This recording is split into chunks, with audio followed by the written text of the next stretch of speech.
I am terrified because at Workbench Con I got a soft yes from several companies to sponsor Which one? videos. Yeah, Okay, just like three of which were Home Depot, which would be like a really big sponsor. But I'm terrified that after I pitch my 3 projects for Home Depot for Q2, they're gonna go and they're gonna look at my analytics and be like, yeah, never mind. We said yes, but never mind. I think it just depends on the project, though. I'm sure. I don't know. See, I don't know how much depends on the idea of the project, or like whether it's solely based on like performance of recent videos. Maybe they just want to have the video and link it on their own blog of like new stuff for this season, and it's so like here. Yeah. Let's do this. Your fresh content for their site. Let me intro the show. Now let's talk about this because that's kind of like a good segue to talk about some of the things I got from Ben and Brad's talk at work. Okay. So should I like start my little thing over after you introduce the show? Well, you can, but I think we'll get back into it anyways. Okay.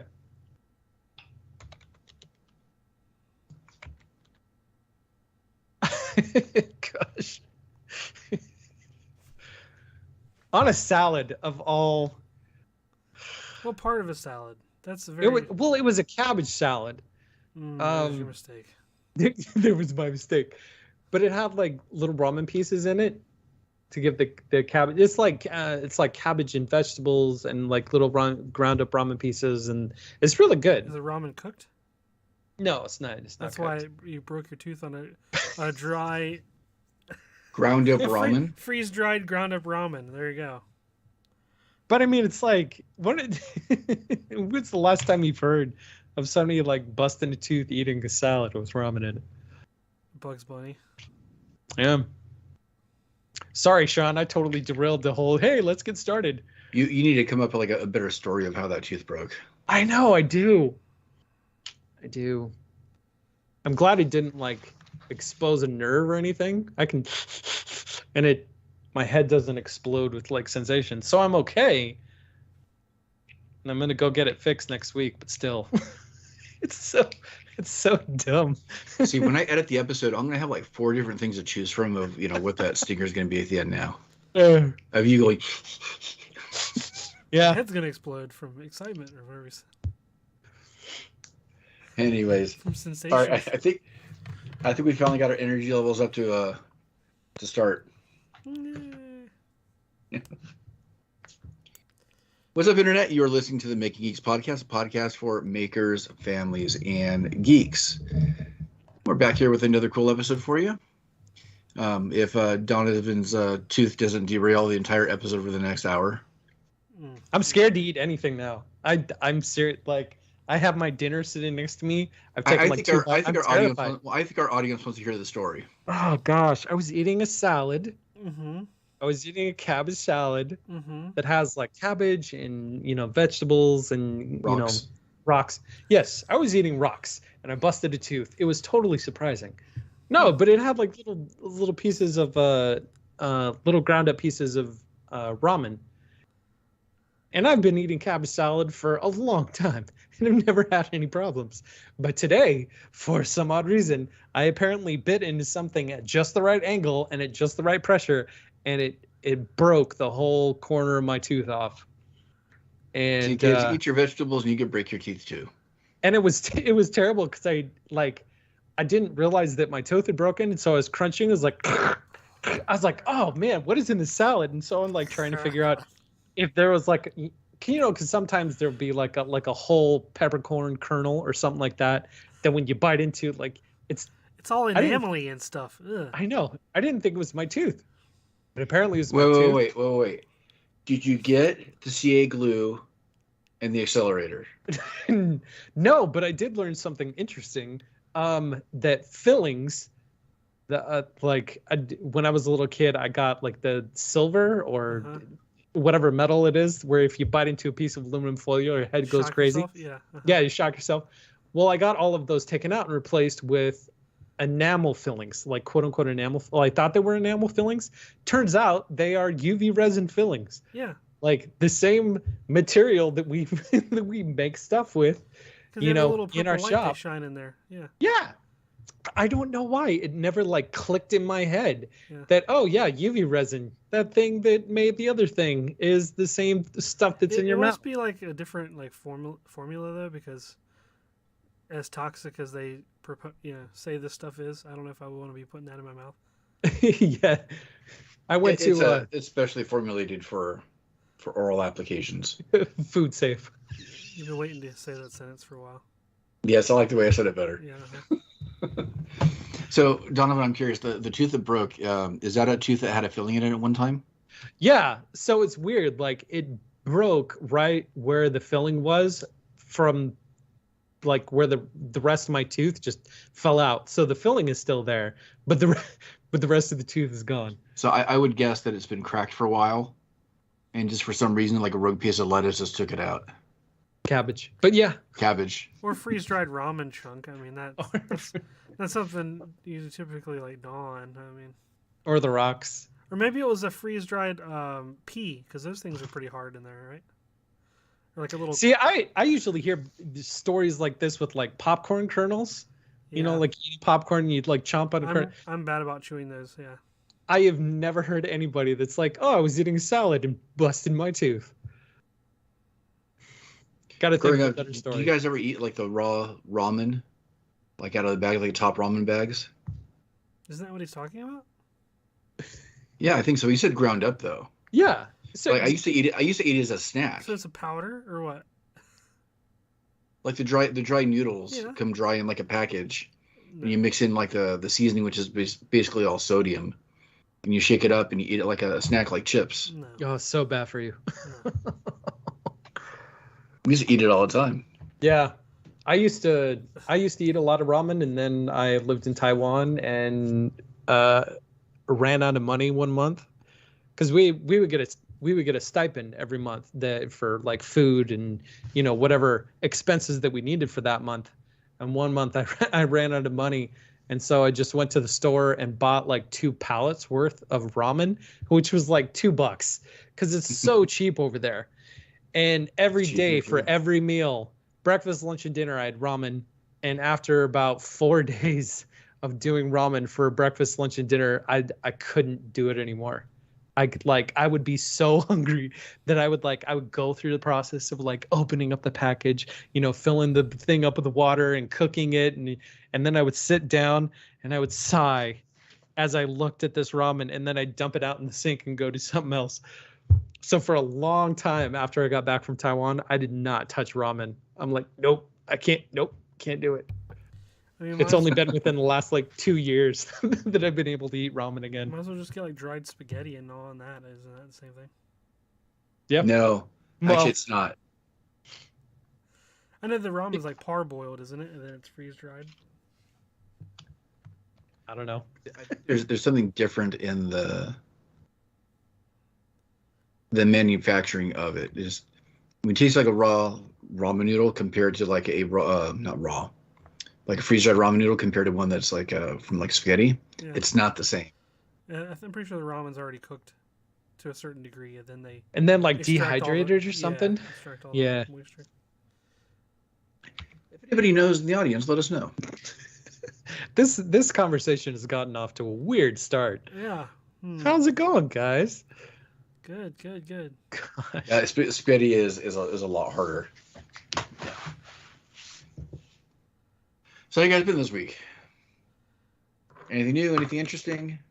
Yeah, I'm trying to 3D model things to be laser cut. So thinking with the raw material being flat panels, like, raw material for a laser cutter, and then building like a complex shape out of it, like I'm building a treasure chest with all the components to be laser cut, including like the slats on the top and the locking mechanism, not the padlock itself, but the hinges and pretty much as much as I can. So that's been kind of a fun challenge, getting back into Fusion and not actually cursing at it as much as I usually do, and trying to do it parametrically where I can dynamically change the height and thickness of the things. But I always get like so far into it, and I'm like doing a good job of like thinking through it like mathematically and like proportionally and all this stuff, and then I'll get like 90% through and I can see the finish line and I could do the other 10%, but it's going to take me a lot longer to do it the quote unquote right way to keep it like parametrically happy. And then I just like steamroll through the last 10%. And sometimes it works out for me, sometimes it doesn't, but it's the risk that I take. So I've made this chest twice now, just kind of learning the process and how that stuff works.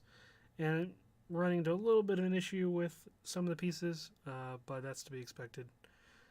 Ultimately, the reason I'm kind of doing this is twofold. I want to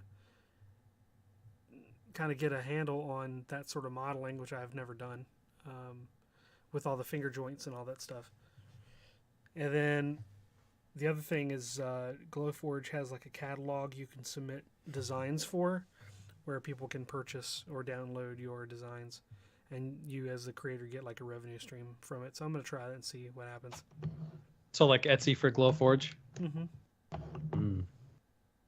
Do you have to have a Glowforge to upload to this site?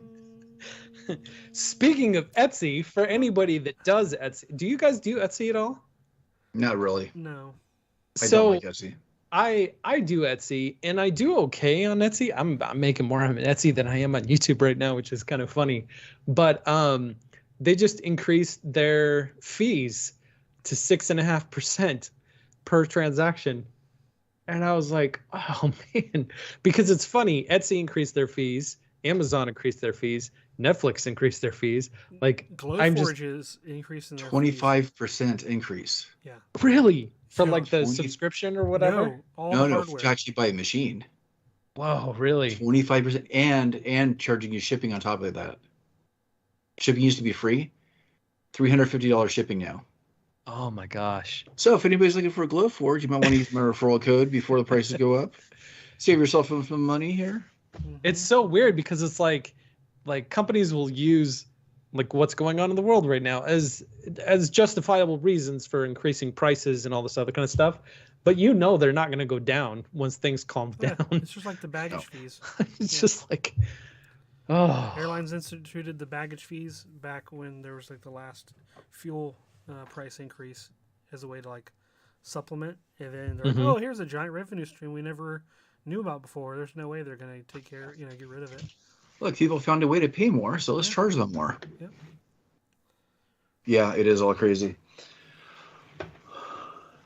I put out a video this week. Last week? I'll say last. I put out a video on Sunday, so I guess it was this week. One of the things about going to Workbench Con and being around everybody and learning all the things that I did and inspiration is realizing that I may need to step away from the geek DIY a little bit and kind of focus on the dad DIY a little bit. Yep. And so my 3-year-old asked for a bookcase, and I was like, you know what, this is a perfect opportunity for me to try something like not geeky at all. And so me and my 3-year-old designed 2 bookcases, one that was a little fire truck, and one that was actually not a fire truck. It's based on the red Christmas truck, the atypical green Christmas tree in the back of a really old red truck. It was one of those, but like cartoonized, like we drew it out in Inkscape and stuff like that. And then one that was a narwhal that she thought was cute. And so we designed it, and I cut them out, one on the CNC, one on the bandsaw, and made a video. And it was strange waters for me, not doing the whole geek thing. I had fun with it. I think they turned out super cute. I am very proud of how they look. My kids fight over them now as to whose room they get to be in. So apparently now I got to make more. But it was my first foray into dad DIY instead of just strictly geek DIY. I think those are pretty good.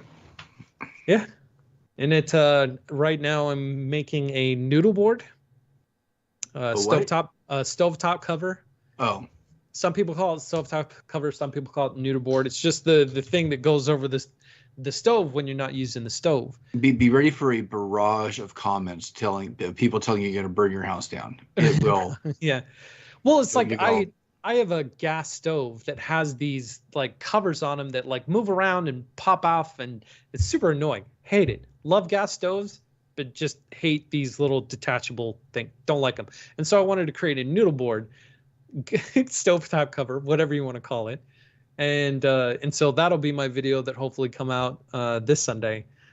And it's going to be another dad DIY video instead of a strictly geek DIY video, and I'm hoping to appeal to a different audience with this new series of videos, because trying to appeal to the same audience that I've been trying to appeal to the past 4 years has hit a critical impasse that we kind of talked about in the pre-show segment of our conversation. And so I'm trying something new.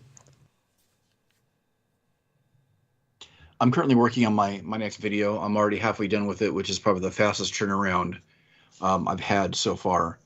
It's a sponsored video from Ortur that makes a series of diode-based lasers. I got it last Thursday, so a week ago is when I received the laser, if I remember correctly.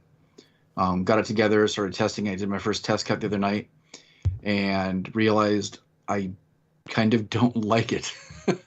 Oh, really?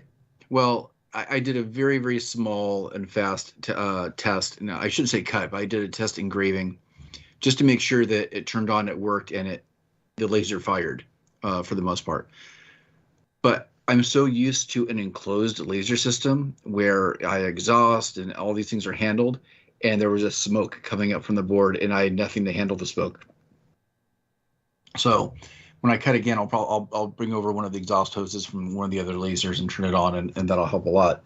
But it feels weird having this thing open air. And I was talking to Wes a little bit about this last night online, and it makes me kind of nervous having an open, exposed laser like this.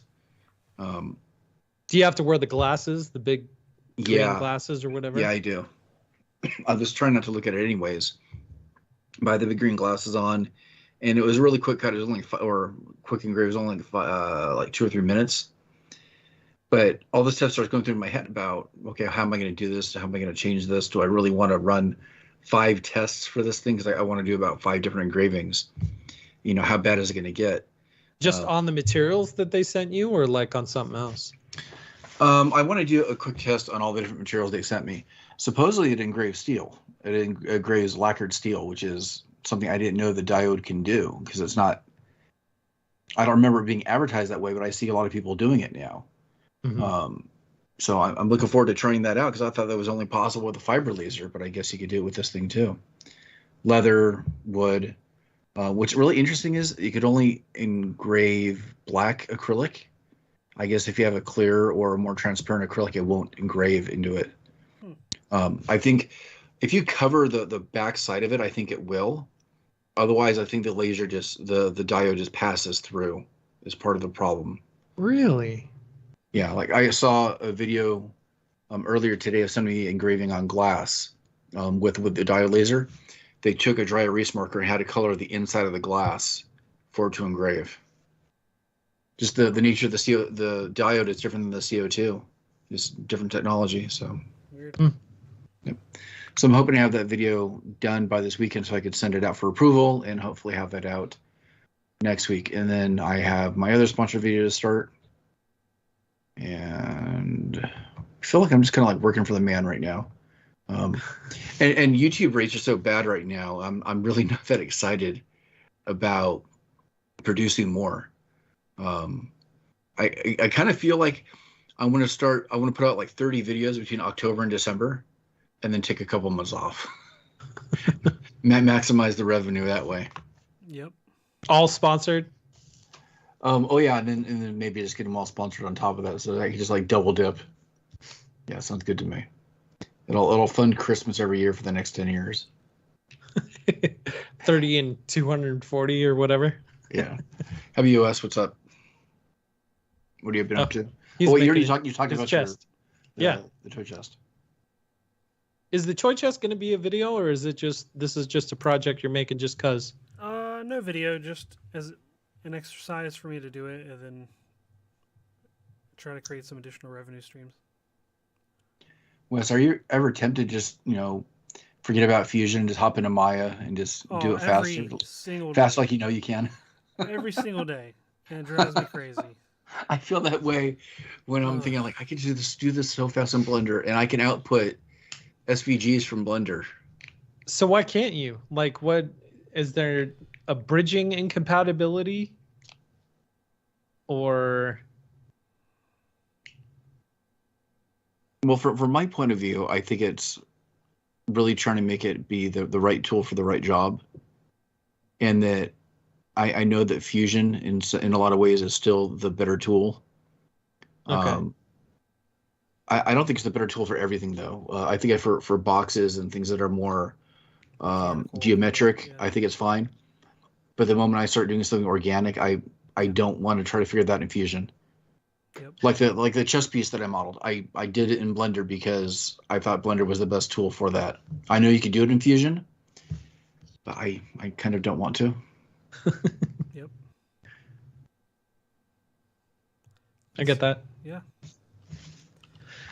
I'm stubborn in that way. Yeah, I'm trying to finish my course from Josh, Bob. I like to make stuff, whoever you want to give the credit to, for that Fusion 360 course, because I want to make full models of the projects that I am pitching to the companies that I talk to at Workbench Con. Because one of the conversations that Josh and I had at dinner one night is that when you're talking to a company, you need to take away every excuse for them to say no. And one of the big things that helps take away excuses to say no is showing them exactly what the project is going to be like, not a conceptual description of it, or something like that, but having a model and saying this is, what it's going to start to look like. This is what the end is going to look like. You can show every process in between to like take away every opportunity for them to say no.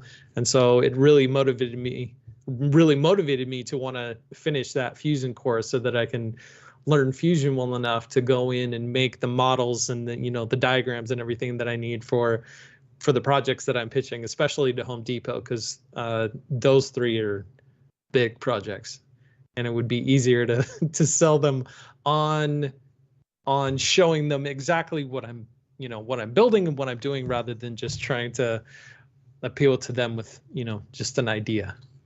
Especially with my views the way they've been, I'm hoping that they don't look at my views on a lot of my recent videos as determination for whether or not they're going to sponsor these projects that I'm pitching to them. But we shall see. So that's a pretty good segue into some of the things that I said I wanted to talk about. Since Workbench Con, I was telling you guys that I had gotten some info that I thought was somewhat valuable from a panel that Brad Rodriguez from Fix This, Build That, and Ben Ueda did, talking about value. I don't remember the exact title of the talk, but it's something about like know your value or something. Know your worth. Lines. Know your worth, I think it was. Mm-hmm.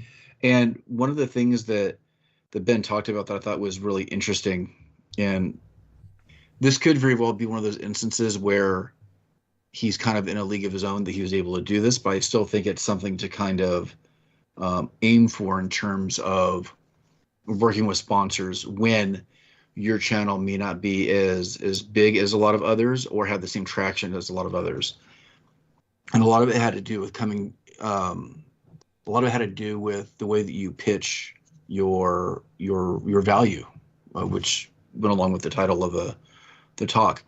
So for instance, he was talking about a situation where he was undercutting a lot of other people for similar sponsorships, but his defense of it was, well, you might be putting 20 hours into that sponsored video. I'm putting in 10, so I can charge less. So being a little bit more efficient with what it is that you're doing, so that you can kind of warrant that lower lower price point that makes it more, that can make it a lot more appealing to that sponsor too. How did he know he was undercutting other content creators? He's in contact with enough other people where they have those conversations. Okay. And have those open conversations, which leads me to something else I'll talk about a little bit later on of doing a regular meeting like that for those topics. So one of the ways that he was saying that bringing more value isn't just about the time spent. So you're not investing more time than you should be investing on it for the money that you're getting, but so you can produce more content and hopefully get like more return work. So while you might be talking about doing a video for this one thing, when you have that talk, maybe also talk about saying, I will do 5 Instagram posts or 5 Instagram stories on this thing too, building some of that in to your actual pitch instead of having them come back asking for it, you offering it up front, because how much work is that story? It shouldn't be that much work comparatively, but it's just small things like that you could add to maybe kind of sweeten the pot a little bit. Yeah, I don't think I could sell them on my efficiency. but maybe that's the opportunity to think about efficiency then, and how much time you're spending on a project, and maybe you actually don't need to spend that much time. And Ben was actually pretty open when he was talking about this. He said, if you look at my videos, they're not really anything special. And he even commented on his craftsmanship, saying his craftsmanship is passable at best on a lot of things. But if you take a look at his track record on the deals that he gets, well, why is he getting those deals then? Because he's fast, he's efficient, he is working for the sponsor. And I think that's something that a lot of people, and including us at times, have kind of forgotten. If that's the route you want to go down, that you're kind of working for the sponsor, your job is to showcase that sponsor and make it worth their while, make it more about that than you making this object. And that kind of really changes the perspective of what we're doing, if that is your goal. And that's kind of, we've talked about it in the past, that much, I'll let you guys talk for yourselves in terms of that, because maybe your feeling on that topic has changed a little bit. Because I remember that in the beginning, I didn't want to have to deal with sponsors. I wanted to make whatever I wanted to make. It was naive enough to think that I should get paid for just that, and that's not the case at all. That's not the real world. I don't know. With a lot of these projects, the thing is, I'm going to make them either way.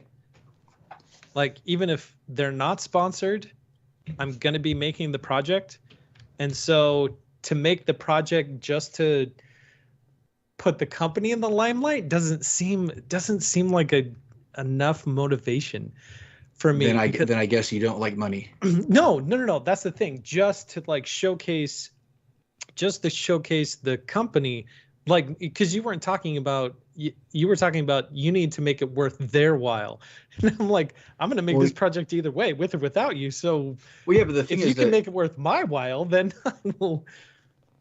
They don't care about your while though. They want to see a return. They're the ones giving you money. You're not really giving them money. No. I understand that part. But with I don't know.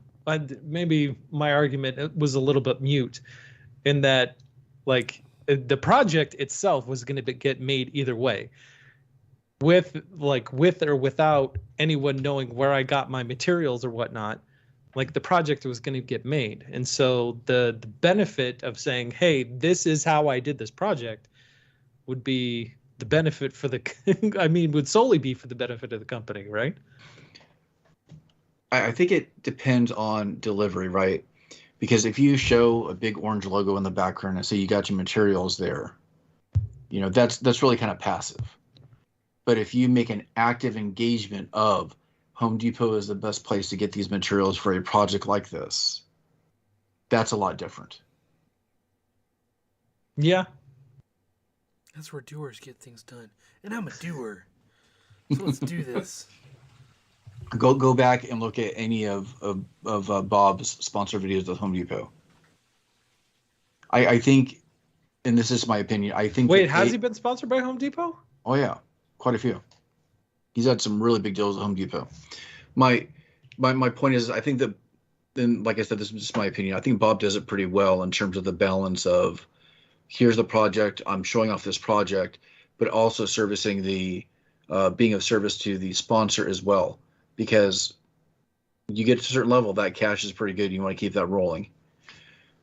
And you want to be able to develop that similar relationship with other companies as well. And we can do pretty well for ourselves under those circumstances, if that is the route you want to go.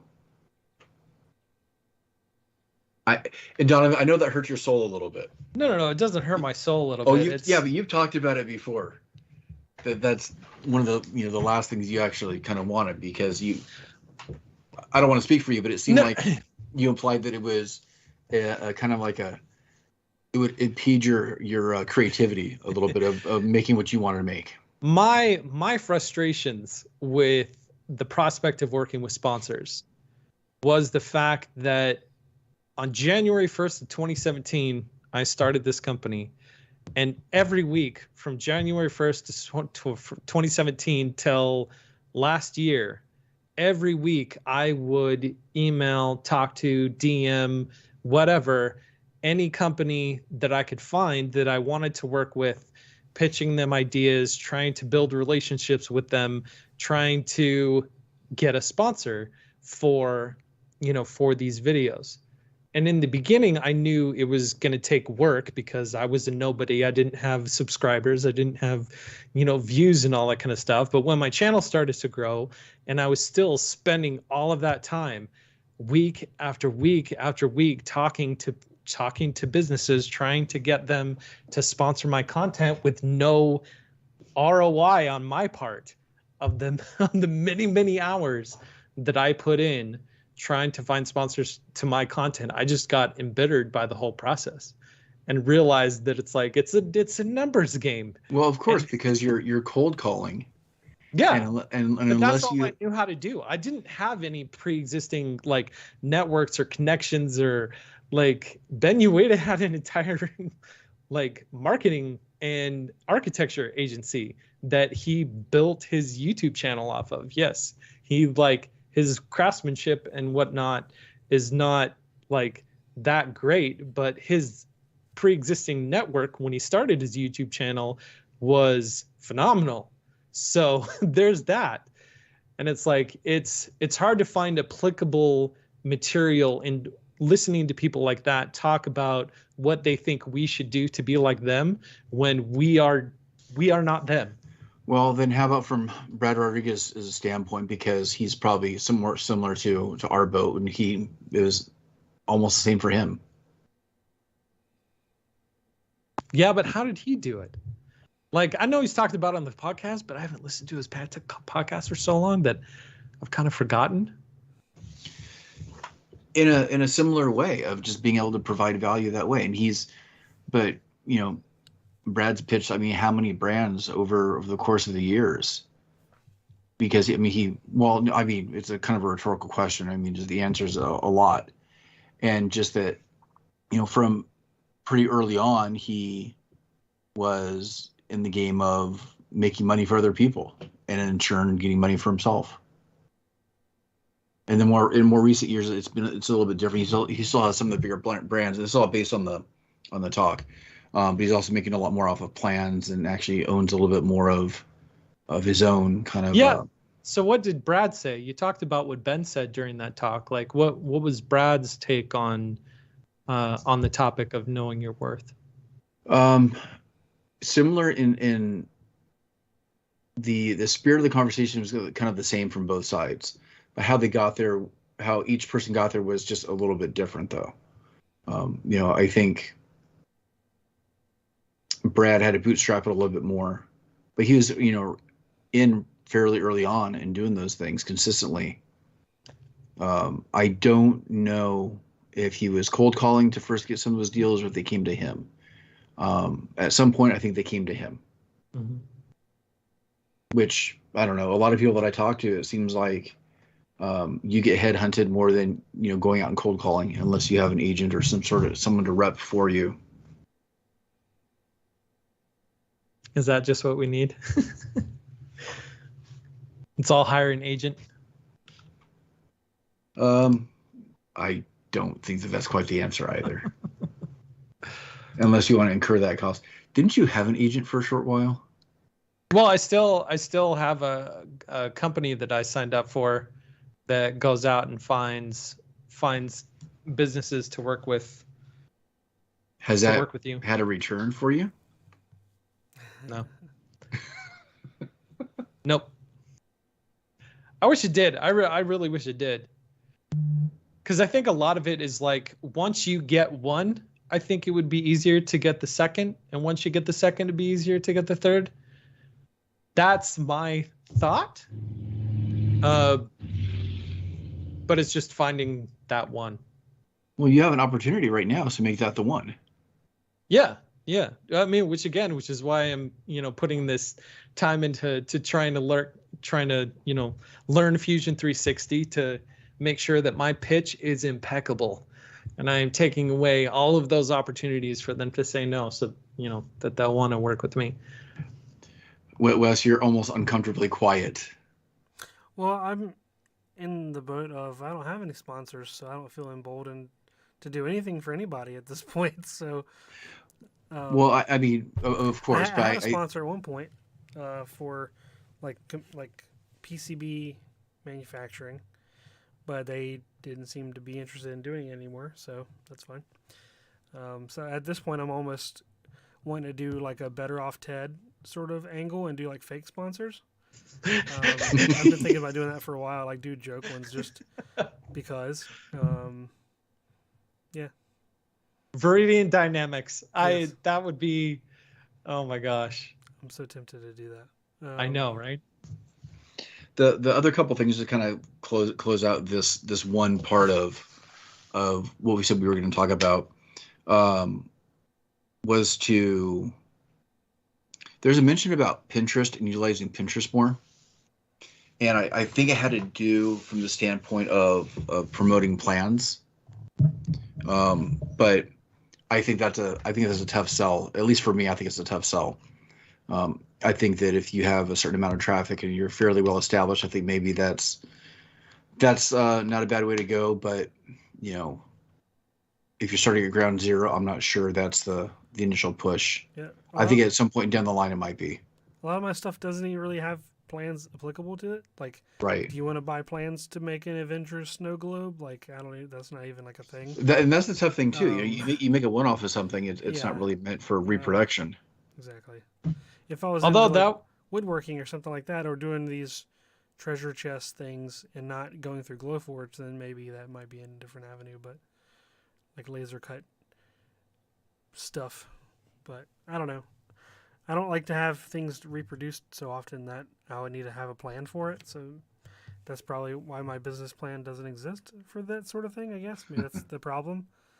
But I'm not really interested in manufacturing things or making things reproducible enough for other people. I don't know.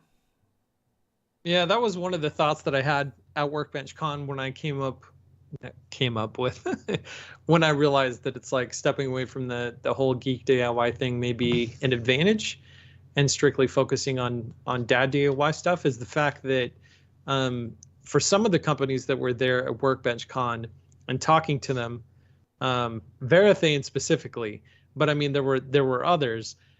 The second I started describing the thing that some of the things that I build and stuff that I've done in the past, they're like, we don't touch IP.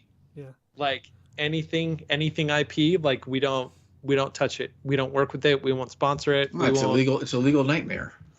I mean, I'm sure it can be, but I'm just like, because I was telling the Verathane guy about my my Hobbit hole idea and wanting to make like a wood, stained wood frame around the outside so that it looks cool. And he's like, is there any way you could do it without calling a Hobbit hole? And I was like, how do you make an under the stairs hobbit hole without calling it a hobbit hole? Because any association, like, you have to use the word hobbit. Like, you can call There it you a go. door, It's a fan hole. art. We're making Yeah. fan art. Yeah, we are making fan art. Yeah. And I kept trying to think about It's a that. person for smaller stature. Yeah, yes. But that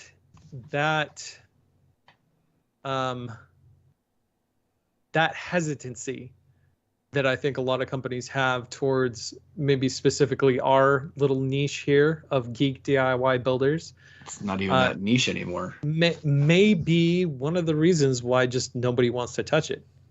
Nobody wants to sponsor. Like, Bob seems like an obvious exception to that rule, or a proof that that is not the case, because he gets sponsors all the time for making, life-size Transformers or whatever, whatever the case may be. Yeah, but if you go back and look, he may not have sponsors for those videos, though. Oh, for the R2D, yeah, like every single one of their videos is sponsored by somebody, whether it's a Star Wars thing or a Transformers. Like, That's not necessarily true. We can check. I'd be willing to check, but I'm pretty sure that because I talked to Josh about that. We know a guy that could answer that for us. Yeah, we do know a guy.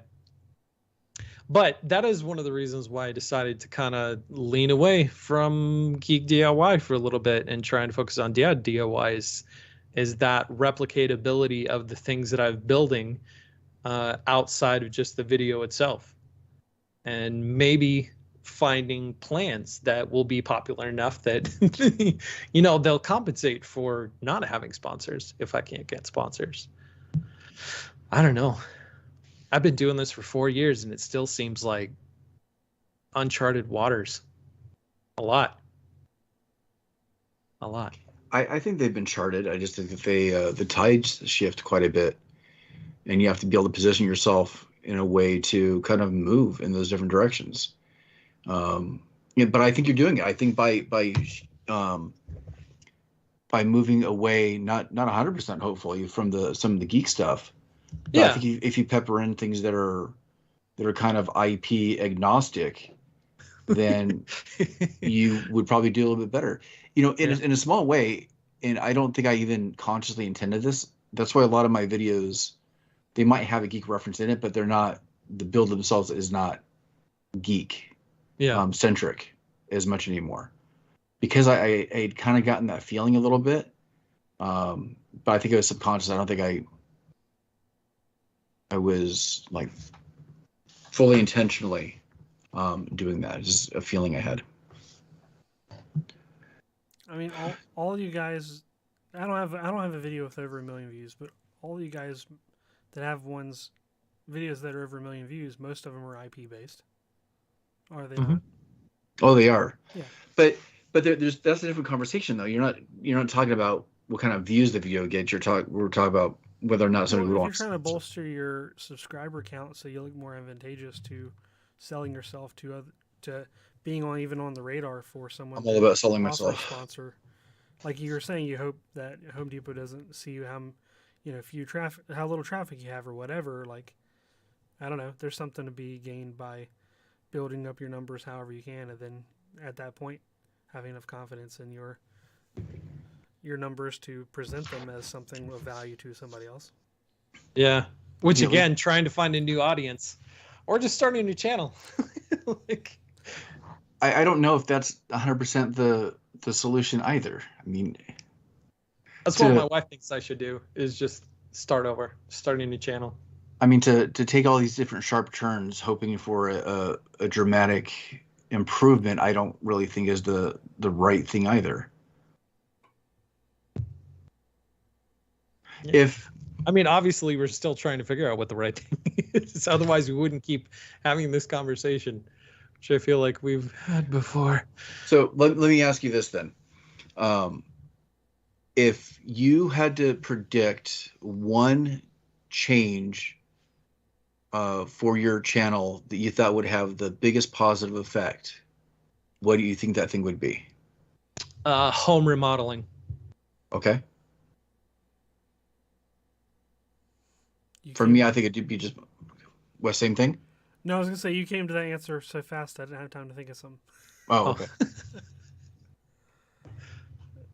Did I steal your answer? Go ahead, John.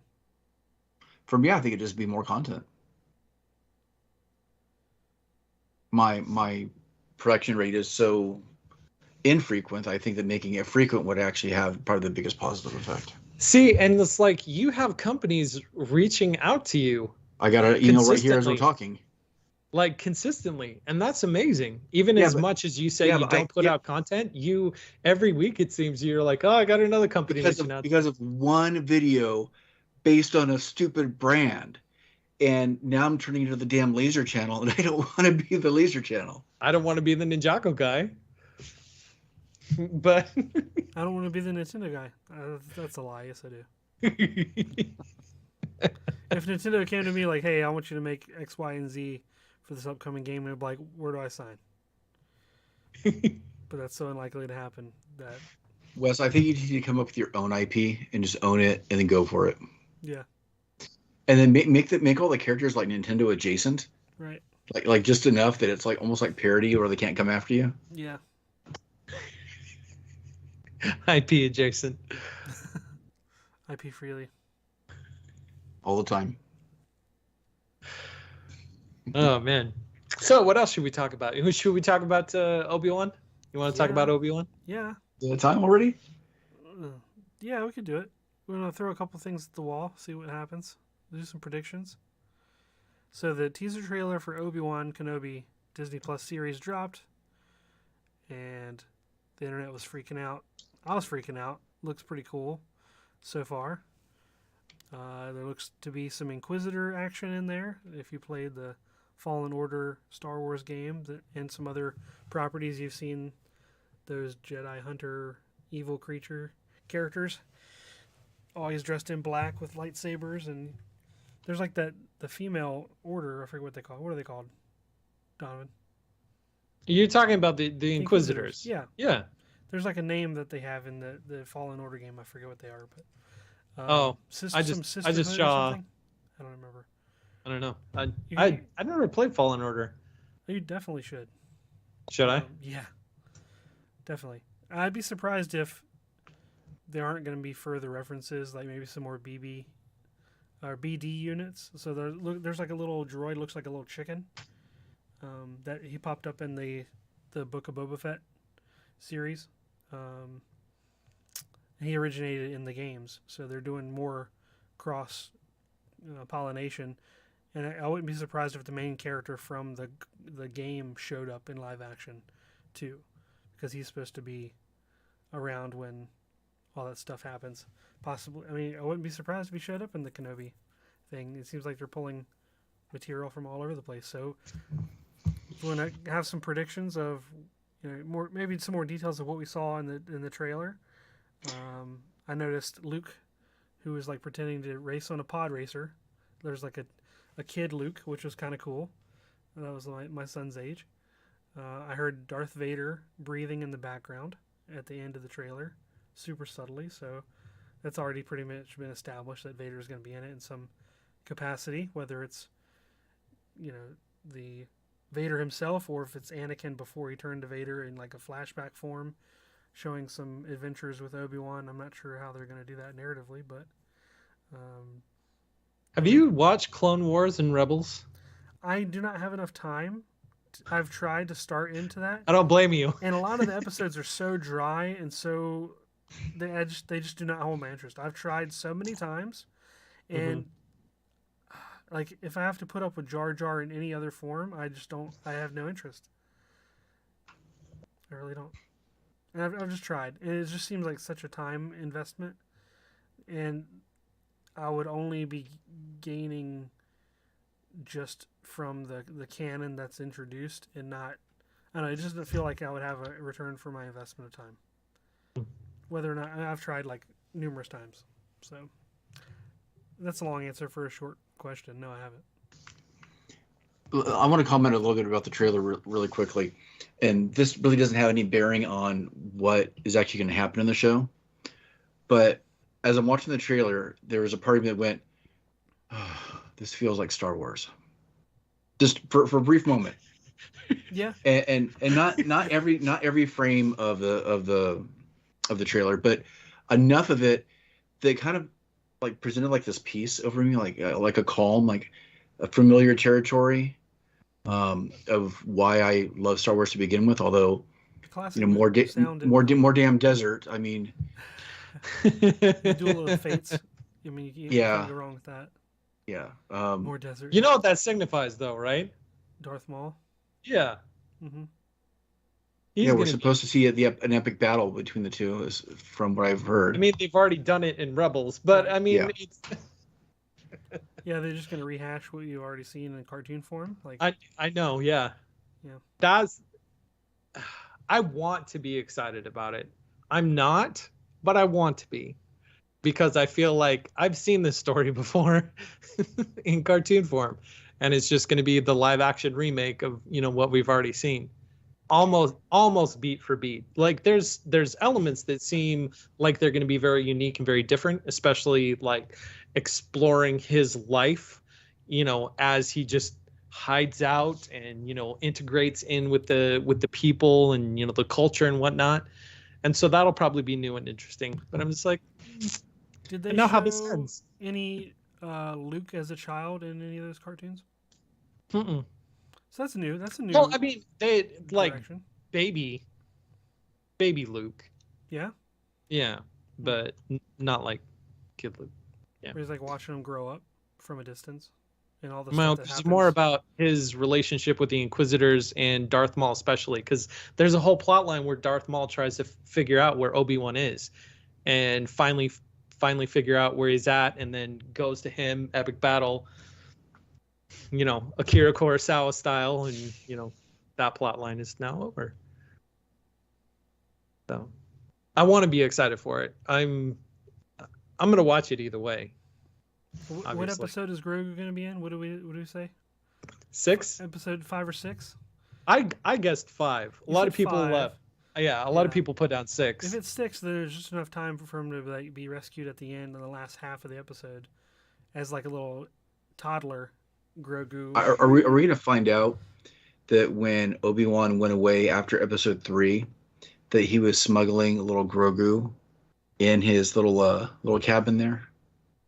Mm-hmm. It's so weird to have a story franchise like this where all the blank spaces are slowly being filled in. Could you imagine the story department at Lucasfilm going nuts trying to make sure that everything fits canon somewhat? And I mean, it's not all perfect, but just the amount of story gymnastics that they have to go through to make things fit, make sense for one thing to another. Especially since across all the different properties. All the IP that was wiped when Disney bought them too. Like that was and moved to Legends. Yeah. Clone Wars is still canon, right? Yeah. Okay. They did another season. Like, yeah. That's right. It's still There's canon. 9 seasons of Clone Wars. 8 seasons. 8. I think I'm on the end of season 1. Yeah. So it'll be like 6 years before I get through them all. I was also trying to watch Bad Batch because my son wants to watch it and all of that. Yeah, I try to get into that too, and I'm just like, it was the same feeling that I had with the other shows. I'm like, I want the cliff notes. I want the cliff notes for them, and I think that's all that I need for them. Visually they're cool. Yeah. But I don't feel like I've gotten a whole lot out of watching each and every episode. And this comes from a guy I like a lot of the DC animated stuff, and I like What If. It's not the fact that it's a cartoon. That's not the thing that's holding me back. It's something about the pacing, and it's just really slow, and like it just plods along for me. It doesn't hold my interest at all. I don't know. Would Boba Fett have been better as animated, do you think? Yeah, because then I wouldn't have wasted my time watching the stupid show. My wife and I talked about this. Like, Ahsoka has her own series coming out, and Hayden Christensen's supposed to be in it. Yeah, and we were talking about it, and they're like, the only way to make that good is to make it animated. Like, as much as they are pushing the live action and digital, everything going digital, which means we're going to see more digital, young Skywalker, young Han Solo, young everybody now. Thank you, Matt. Young Han Solo. Huh? Why wouldn't we see young Han Solo? Someone suggested that, or thought they spotted his blaster in the Kenobi teaser, but Really? did they meet? I guess we don't really know if they knew each other. Doesn't matter. I don't know. I'm sure they're gonna Disney make can it. always make sure that they meet somehow. Because yeah. So would they But, like- de-age? Would they use the newer actor for Han Solo as like the likeness, or would they de-age Harrison Ford? Like, because they have two actors playing the same guy. Like, which way are they gonna go with that? I think they would DH Harrison Ford. Yeah. Yeah. And also, I like, think there's no reason to have Hayden Christensen like in the Kenobi series and not have him. Like, there's no way they're going to get him to come back and just be behind a mask the entire time. His mask is going to be off. Right, exactly. There's no point to have. I don't mean just the bald gray version of him. That's the decrepit guy that's going to die when he doesn't have his helmet on. I mean, like the younger version before the disfiguration, right? So that's why I think they're going to do Clone Wars Anakin. Yeah, exactly. Mm-hmm. That seems weird. I mean, that's really anachronistic for what I thought that they were showing. Unless it's all meant to be flashback type stuff. I mean, they already set that up in Boba Fett. But like, okay, Star Wars does flashbacks now. It is kind of. But only when you're taking a bath do you get flashbacks. The back to take must have some sort of like, psychedelic. Yeah. High, Well, when you're not snorting lizards, anything can happen. That's another thing. We'll go back to Boba Fett. He's so anti-drugs with the spice stuff, but he has no problem snorting lizards to get high. I'm like, okay, makes sense. That wasn't intentional. I don't know how the lizard got up there, your officer. Yeah, Your Honor, yeah. It went up there by himself. 14 days, right? 2 weeks from today is when it comes out? No. For what? The 24th? It's May. in May. What comes out this month? Moon Knight. Yep. Moon. End of the month. All right. So we have Moon Knight. We have Obi-Wan. Isn't there something else coming out too? A Pixar movie comes out tomorrow. Oh, Turning Red? Turning Red. Yeah, Turning Red comes out tomorrow Mhm. on Disney Plus, which I'm actually a little bit disappointed by. That it's not in theaters? Yeah, it's like a bias thing. I think Pixar movies deserve to be in the theater. But Yeah. There was a trailer that dropped for a new Star Trek series for Strange New Worlds. If you're into Trek, then it looks really good actually. It's live action? What's the basis for it? live action. It's Captain Pike, so it's pre-Kirk time frame. They've already have the actors established from some episodes or series of Discovery from a certain season. So they're gonna have like young Spock in it, and they're gonna have the Enterprise in it. They're gonna have it's gonna be more episodic, not as many like through line threads like they've been doing with Discovery. So it's more old school. We're like, here's a mission. We're gonna learn something from this mission. It's more So it's exploration. serialized. It's yeah, which I'm happy with. I like that. And the trailer was actually really well done. I thought they had some kid like dad like heartstring tugging kind of going on too, like the way they did some of the shots and stuff. It shows like a kid playing with the Enterprise like starship, and then it kind of like they do this fade where it's like actually in orbit, like at the end of the fade. It was really cool. So highly recommend checking that out. I got like cool, really good Star Trek vibes from it. Actually, exploration is now back on the table and stuff. So, and it comes out next month, I think, or this month. When is it? Now I'm not sure. Hold on.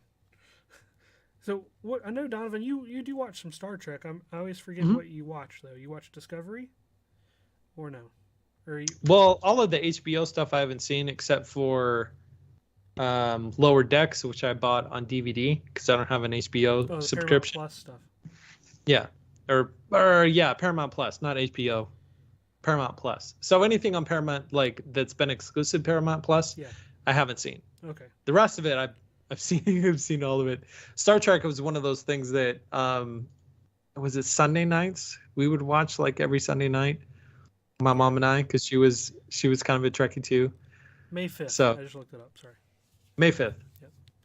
After May the 4th be with you, I guess. Mm-hmm. That makes sense. But it's a good time. I mean, we're having new Star Trek and new Star Wars at the same time. Like, there's something to be... And new Marvel stuff and new DC stuff. And there's a lot of good properties.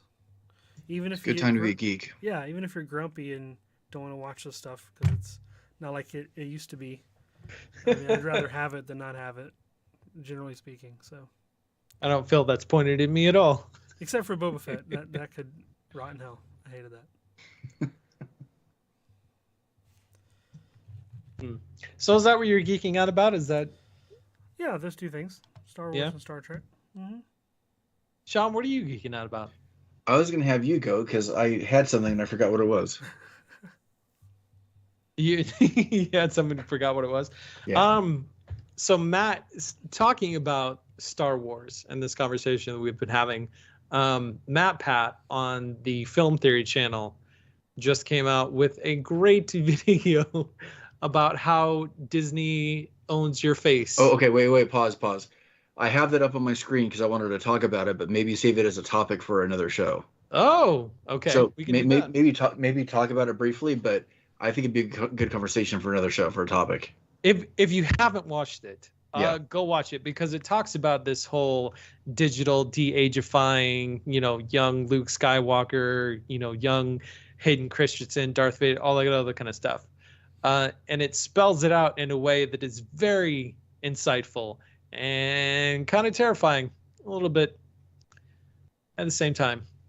Yeah, I think it warrants a full episode, to be honest. And we've kind of scratched that surface in another episode, but I think we should all talk about it. So there is another thing that I'm geeking out about that I forgot, but you just made me remember. One of my favorite channels on YouTube is a channel called Film Joy. Have you guys heard of Film Joy? Nope. I don't think so. So Film Joy is it is movie commentary, kind of like Patrick, what's his name? Patrick with the coconut. H. Patrick H. Willems, yes. Mm-hmm. So similar vein to that, but very different. And he just came out with a video today about Matrix Resurrections that I think was so well done. I want Sean to watch it to see if it changes his mind about that movie. I popped some popcorn a couple weeks ago and sat down to watch the damn movie, and it's not on HBO anymore, and I was so mad. Oh, really? So, Donovan, do you think it might change my mind to like the movie? Well, I'm wondering if it would. Challenge accepted. If I hated that movie after watching Film Joy's video essay on it, it was convincing enough that if I didn't like the movie before, I would probably like and or appreciate the movie a lot better after watching his video. I'll watch it. Yeah, it's called Film Joy Matrix Resurrected. It's not with an exclamation mark, I think is the only way that he differentiated it. But it is a fantastic video. I love almost everything that guy puts out. His commentary, he's kind of like Wes. He was a video game designer, worked for a video game, not a designer, but he worked for a video game company. And then unlike Wes, he got sick and started doing YouTube because he couldn't do work anymore. And all of his video essays are just absolutely phenomenal. So go and watch it and let me know, because I'm dying to find out if it changes your view or your opinion at all on that movie. I'm curious. I look forward to calling him full of crap. And I remember, well, actually, there's two things I'll mention. One thing I'm geeking out about is something I can't afford, but I like the fact that it exists, and that is the Steam Deck. So if anybody is a fan of video games and a fan of Steam, they have released their portable handheld system that plays about 70 to 80% of all the games on Steam handheld now. I wish I could afford one, maybe in a couple of years, but Didn't that come out years ago? no. You're thinking about Steam Link, which was a box that allowed you to Yes. play. Yeah, no, this is the Steam Deck, which is, for lack of a more eloquent description, it is their version of the Nintendo Switch without PC. removable controllers. Yeah, it's a handheld PC that supposedly does a fantastic job playing most games. It runs a version of Linux or something, doesn't it? Yeah, it does. It does. How much is it? Depends on the model you get, anywhere between, I think, $600 and $900 or something. But it's a handheld PC. I mean, it's probably what you would should expect to pay. Yeah. The other thing I'll mention really quick is I am currently writing an app, which I'm kind of excited about. It's something I've been wanting to do for a very long time, and it's a trivia game called Movie Mashup, which I think would be kind of fun to play on the show. Yes, please. Thank you. You guys want a preview? Yeah. Okay, give me 1 second to bring up all. I did not invent this game. This game kind of already existed. In fact, they used to play it on the Totally Rad show. So I hope it's not copywritten in any way. But it's the idea where you take the description of one movie description, mash it up with another movie description, and the answer is both movie titles mashed up together because they share a common word. And I'm trying to see if I could bring up one of the sample questions. So, really quick.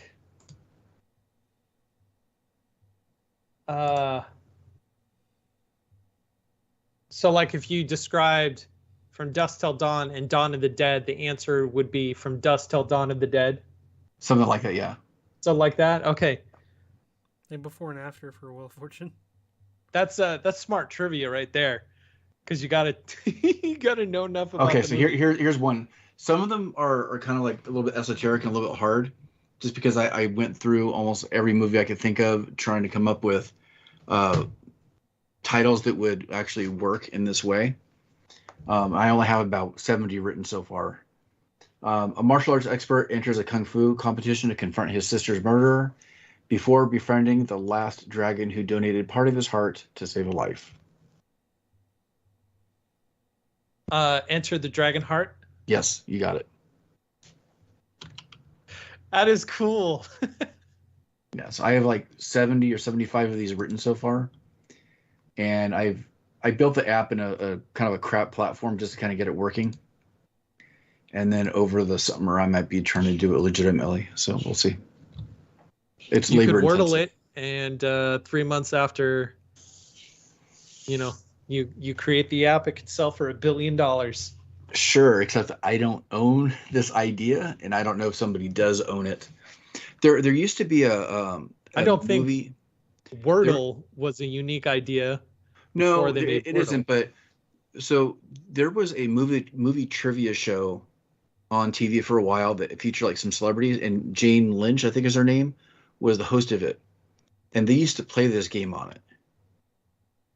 So I don't know if I even have the right to do this, but I'm going to do it anyways. What's the worst that can happen? Sweet. Yep. Look forward to it.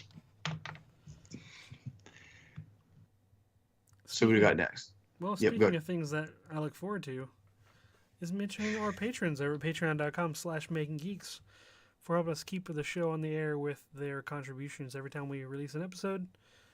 They donate their hard-earned money towards that as a show of support and helps us be able to do a lot of cool things throughout the year.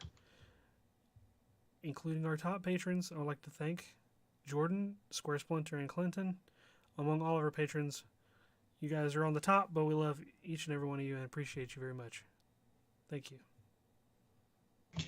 And if you have not checked our website, I highly suggest you do so at makinggeeks.com. You have a spot there to communicate with us and suggest ideas and questions or anything you want for the show. On the homepage of the site, you can listen to all of our past episodes right there in your browser. And we also have a shop with Making Geeks themed merchandise for you to peruse and possibly buy right there on makinggeeks.com. And I kind of want to mention this because this is a conversation that kind of stems from a conversation that I had with Josh at WorkbenchCon, and this that if you like this show, you don't have to financially support the show. But one thing you can do to really help the show out is to leave a review. We don't talk about that very often, and most people, when they do talk about leaving a review, they just, ask to leave a review on iTunes or whatever. And the reason why we do that is because when people review the show, it allows that algorithm, because we're all slaves to the algorithm, to say, hey, people like this show enough to leave a review. Maybe we should tell more people about this show.